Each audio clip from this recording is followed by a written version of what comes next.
Meu nome é André e durante 3 anos trabalhei no setor de auditoria e arquivos de uma prefeitura no interior de São Paulo.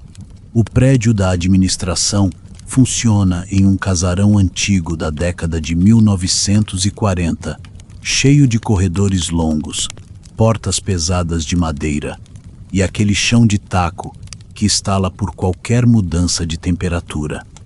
Numa noite de quinta-feira, precisei ficar até mais tarde para fechar um relatório urgente de prestação de contas. Passava das 9 da noite. O prédio estava em um silêncio sepulcral. Até os guardas da guarita externa ficavam concentrados no portão principal, deixando o interior do casarão totalmente deserto. Eu estava focado na tela do computador quando, de repente, o eco de um barulho quebrou o silêncio do corredor. Era o som nítido de sapatos de salto alto batendo contra o chão de madeira. Passos firmes, lentos, vindos da ala da Secretaria de Finanças em direção à minha sala. Achei estranho, pois nenhuma funcionária tinha autorização para estar ali àquela hora. Mantendo a calma, minimizei a planilha e abri o software de segurança do computador, que dava acesso em tempo real à câmera do meu corredor. A imagem em preto e branco mostrava o corredor totalmente vazio. Não havia viva alma ali, mas o som continuava. E estava ficando cada vez mais perto. Olhei para a tela e o corredor estava deserto. Olhei para a porta real da minha sala. O som parou exatamente ali, do outro lado da madeira. Meu coração deu um baque. Tranquei a respiração. No segundo seguinte, a maçaneta de bronze da minha porta começou a girar, bem devagar. Para baixo, depois para cima, como se alguém estivesse forçando com paciência para entrar. Olhei desesperado para a câmera no monitor, e a imagem continuava mostrando o nada em frente à minha porta. De repente, o trinco estalou e a porta se abriu com um estrondo violento batendo contra a parede. O que entrou por ali não era um reflexo ou uma sombra. Uma mulher com roupas antigas e rasgadas, de pele acinzentada e decrépita, cruzou o batente. Ela não andava. Ela avançou em uma velocidade sobre-humana, projetando o corpo para a frente com os braços esticados e os olhos esbugalhados fixos em mim. O pavor foi tão brutal que eu não consegui gritar. Eu apenas me encolhi na cadeira de rodinhas, erguendo as pernas até o peito, fechando os olhos com força e esperando o impacto físico daquela coisa, avançando na minha direção. Passaram-se 5 segundos, 10 segundos, e nada aconteceu. Quando abri os olhos devagar, a sala estava em completo silêncio. A porta continuava escancarada, mas o lugar estava absolutamente vazio. Minhas pernas tremiam tanto que mal consegui ficar de pé. Juntei o celular e a chave no automático. Saí correndo daquele prédio sem olhar para trás e bati o cartão de ponto provavelmente pela última vez. Tem coisas que a burocracia do serviço público não recompensa.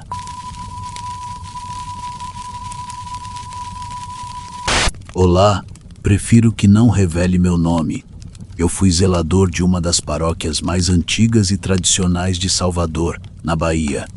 Igrejas centenárias carregam uma energia muito peculiar durante o dia. Com os fiéis, os cânticos e as luzes, tudo parece paz. Mas quando a última missa acaba, as portas pesadas de ferro se fecham e os santos de gesso ficam na escuridão. O silêncio se torna pesado, quase acusador. Isso aconteceu em uma noite chuvosa. Eu estava terminando de passar o esfregão entre os bancos de madeira do fundo, perto da ala dos confessionários, 2 estruturas de madeira escura e maciça que ficavam em um recuo com pouca iluminação. No meio do barulho da chuva batendo no telhado colonial, ouvi um sussurro abafado vindo de dentro do segundo confessionário. Era uma voz rouca, baixa mas muito nítida. Achei que algum fiel estivesse ali rezando ou que tivesse dormido no banco de dentro. Me aproximei devagar, segurando o cabo do esfregão, e parei a 1 metro da cortina de veludo roxo que tapava a entrada do padre. Foi quando a voz mudou o tom. Ela não estava rezando. Ela começou a falar detalhes muito específicos e obscuros da minha própria infância. Segredos bobos, erros que cometi quando era menino, coisas que eu nunca, em toda a minha vida, havia compartilhado com nenhuma alma viva. O suor frio desceu instantaneamente pela minha nuca. Como aquela pessoa sabia daquilo? Tomado por uma mistura de raiva e pavor, estiquei o braço e puxei a cortina de veludo roxo de uma só vez.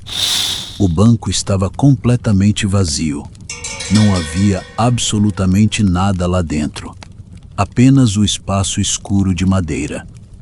Dei um passo para trás, chocado, tentando processar o que estava acontecendo, quando senti o ar ao redor do meu pescoço congelar. Um sopro de ar gelado bateu contra a minha orelha e uma voz seca, fria e extremamente próxima, como se a boca estivesse colada ao meu ouvido, falou bem baixinho. Você acha que engana quem?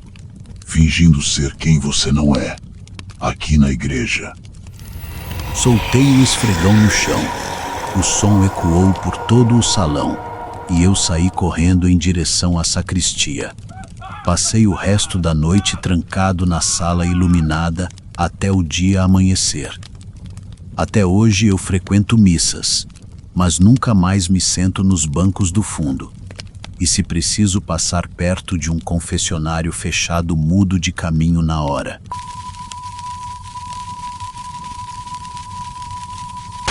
Olá, galera do canal. Meu nome é Camila e sou professora de língua portuguesa em uma escola estadual na região metropolitana de Curitiba, no Paraná. Quem trabalha em colégio público sabe que o turno da noite costuma ser mais silencioso, mas guarda uma energia densa. Quando os alunos do curso noturno vão embora, por volta das 22 horas, os corredores enormes e as salas de aula vazias parecem ganhar uma atmosfera fria e vigilante. Numa terça-feira de inverno, precisei ficar até mais tarde na sala dos professores para terminar de corrigir uma pilha de redações e fechar as notas do bimestre no sistema. O tempo passou sem eu perceber. Quando olhei no relógio do celular, já passava das 23h30. O colégio estava completamente deserto. Até o vigia da noite costumava dar a última ronda e ficar trancado na guarita da entrada principal. Eu estava concentrada nas correções quando, de repente, um som violento me fez dar um salto da cadeira. A sirene da escola, aquele sinal eletrônico estridente que avisa o início e o fim das aulas, começou a tocar. O som ecoou alto pelos corredores vazios, quebrando o silêncio da noite. Meu coração disparou. Achei aquilo absurdo, porque o sistema de sirenes era totalmente digital e programado para ser desligado automaticamente às 22h05, logo após a saída do último aluno. Levantei da cadeira e fui até a janela de vidro da sala dos professores, que dava uma visão panorâmica para o pátio central e para a quadra coberta, que estavam iluminados apenas por um refletor fraco. Olhei para o pátio escuro e o meu sangue congelou. Pelo reflexo da luz do refletor nas paredes de concreto, eu vi dezenas de sombras. Eram silhuetas de crianças, de vários tamanhos, correndo de um lado para o outro no pátio. Elas iam em direção aos bancos, subiam as escadas das salas e corriam em círculos, exatamente como se estivessem no horário do recreio. Mas o terror absoluto daquela cena era o som. Não havia barulho de gritaria, não havia risadas, não havia o som de dezenas de passos correndo no chão. As sombras se moviam em um silêncio total e absurdo. Eu fiquei paralisada atrás do vidro, prendendo a respiração sem conseguir desviar o olhar daquela bizarrice. Foi quando o sinal da escola tocou pela segunda vez, com um estalo seco. No mesmo milésimo de segundo em que a sirene tocou, todas as dezenas de sombras pararam de correr ao mesmo tempo. Elas travaram no lugar, completamente estáticas. Lentamente, cada uma daquelas silhuetas escuras virou o corpo e a cabeça na direção da janela da sala dos professores, provavelmente olhando direto para onde eu estava. Sentir dezenas de olhares invisíveis cravados em mim, no escuro, foi o pior pavor da minha vida. Eu dei 2 passos para trás, me afastei da janela, peguei a minha bolsa de qualquer jeito na mesa e saí correndo pelo corredor dos fundos, sem olhar para as janelas das salas de aula. Passei pelo portão principal chorando, assustando o vigia, que jurou que não tinha ouvido sinal nenhum e que o sistema estava desligado. Só entrei no carro e sumi para casa.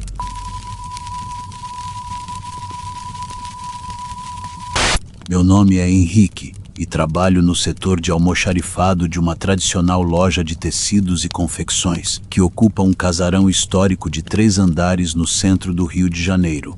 O movimento lá em cima é sempre barulhento, com clientes e ar-condicionado, mas o subsolo do imóvel é o oposto.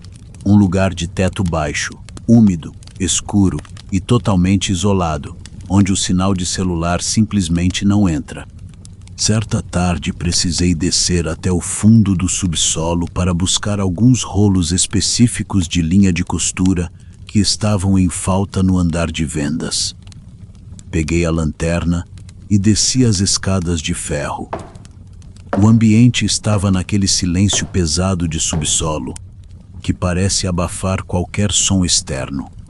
Entrei no corredor mais profundo, onde ficam as prateleiras de ferro antigas. Enquanto procurava pelas caixas numeradas, comecei a ouvir um barulho estranho, um ruído mecânico, rítmico e pesado. O som foi aumentando de volume até se tornar ensurdecedor. Era o barulho nítido de dezenas de máquinas de costura industriais antigas funcionando ao mesmo tempo, como se uma fábrica inteira estivesse operando ali embaixo. Eu sabia perfeitamente que não havia nenhuma oficina mecânica ou de costura no prédio. O nosso estoque era puramente de armazenamento. Caminhei devagar, iluminando o ambiente com a lanterna. O som parecia vir de trás de uma parede de concreto liso, espesso e maciço que ficava no final do corredor. Eu sempre soube que aquela parede era estrutural, maciça, dividindo o nosso subsolo diretamente com a terra e as fundações do prédio vizinho. Não havia portas, frestas ou encanamentos ali. Era puro concreto. De repente, no auge do barulho, ele parou de uma vez. O silêncio que se seguiu foi tão violento que o meu ouvido chegou a zumbir. Fiquei paralisado, olhando para a parede cinzenta na luz da lanterna. Criei coragem, dei 2 passos e encostei a palma da mão no cimento gelado para ver se sentia alguma vibração de maquinário. Nesse exato momento, veio uma batida seca do outro lado, exatamente onde a minha mão estava encostada, e uma voz feminina abafada, mas perfeitamente audível, soou de dentro do concreto, como se a pessoa estivesse colada na parede do outro lado falando comigo. Corta o fio pra mim. Eu puxei a mão como se tivesse levado um choque elétrico. Deixei a lanterna cair no chão, saí esbarrando nas prateleiras no escuro e subi as escadas de ferro desesperado, engolindo o ar. Nunca mais desci naquele corredor sozinho. Até hoje, quando preciso de algo do subsolo, pago um lanche para algum colega descer no meu lugar. A ideia de que tem algo preso na fundação daquele prédio, operando no escuro, me apavora mais do que qualquer outra coisa. Meu nome é Tiago e sou eletricista industrial de alta tensão. Em 2022, fui contratado por um grupo de investidores para avaliar e fazer o mapeamento de toda a instalação elétrica de um tradicional salão de clube e casa noturna em Santos, que estava fechado e abandonado há quase 10 anos devido a problemas judiciais. O imóvel era gigantesco, escuro e cheirava a poeira e mofo. As mesas e cadeiras de ferro estavam todas empilhadas nos cantos da pista de dança. Para conseguir testar os reatores principais, precisei subir por uma escada de marinheiro até a passarela técnica de luzes, uma estrutura de metal que ficava suspensa a mais de 6 metros de altura, bem acima do palco principal. Eu estava lá em cima, de joelhos, mexendo nos cabos com a minha chave de teste, usando apenas a luz da minha lanterna de cabeça. O salão lá embaixo era um breu total. De repente, o silêncio foi quebrado por um barulho metálico pesado vindo da pista de dança. Parecia o som de alguém arrastando uma daquelas cadeiras de ferro pesadas pelo chão de cimento. Parei o serviço e olhei para baixo, jogando o feixe da lanterna. Nada. Só as pilhas de móveis cobertas de poeira. Achei que pudesse ser algum bicho ou reflexo do som e gritei lá de cima, fazendo eco no salão vazio. Ei, tem alguém aí? O clube está fechado. Nenhuma resposta. Voltei a me concentrar nos cabos, mas o barulho recomeçou. Dessa vez mais estridente, como se quisesse chamar mais atenção. Respirei fundo, irritado, e virei o corpo para pegar uma ferramenta na minha caixa. Meu sangue congelou instantaneamente e todo o meu corpo travou. Sentada tranquilamente na borda da passarela de metal, a menos de 1 metro de mim, com as pernas balançando no vazio, estava uma mulher jovem. Ela vestia roupas comuns, mas a sua pele tinha uma palidez doentia, quase azulada na luz da minha lanterna. Ela não tinha nenhuma expressão de raiva ou ameaça. Ela estava apenas me olhando fixamente, com os olhos muito abertos e parados. Ela inclinou a cabeça de leve para o lado e sussurrou com uma voz calma, fria. Faz tempo que ninguém vem aqui. O susto foi tão violento e primitivo que meu corpo reagiu no automático. Dei um tranco para trás para me afastar dela, perdi o equilíbrio no metal liso e escorreguei da passarela. Por puro instinto de sobrevivência, meus braços se enroscaram nos cabos de força grossos que vinham do teto. Fiquei pendurado no vazio, a 6 metros de altura, com as pernas batendo no ar, gritando desesperadamente por socorro, em pânico total. Ouvi o barulho da porta principal do salão ser empurrada com força.